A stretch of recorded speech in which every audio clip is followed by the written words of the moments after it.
tansah marep pamuring sukma sinusmaya wingasepi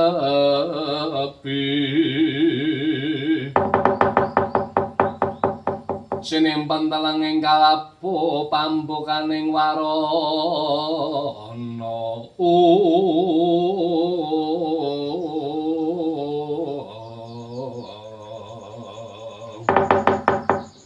aning madyaning marga catur dendha marga dalan catur papat dendha pambegalan nggonku bakal lumarap nyang praja Dwarawati malah sukum marang patine wong atu aku sing jenengane Prabu Kangsadewa.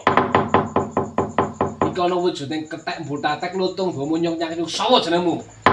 Yen pancen kowe takon marang aku, pandhita ing Kendali Sada Begawan Anoman. Anoman mapan Pranata ganti pitakon sapa Ratu Buta.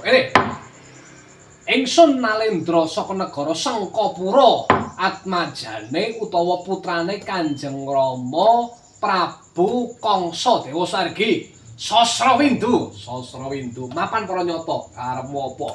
Ora ana loro telu ya mu bakal goleki menungsa sing jenengane siji Kresna, loro Baladewa, telu Werkudara.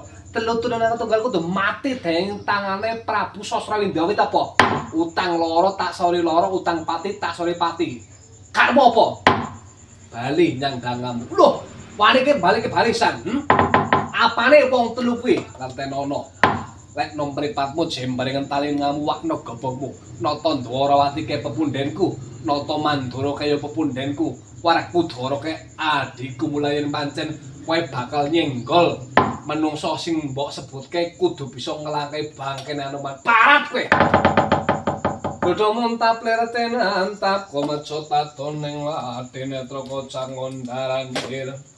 Tepe mangala cakra. Parat. Wani tenang karo aku, apamu sintak wedene? Hayo Sasrawindu. Majuara gatang Anoman mundur jaka iki betenge mung menungso telu. Arep dari ku areng ngepek-epek kowe parat.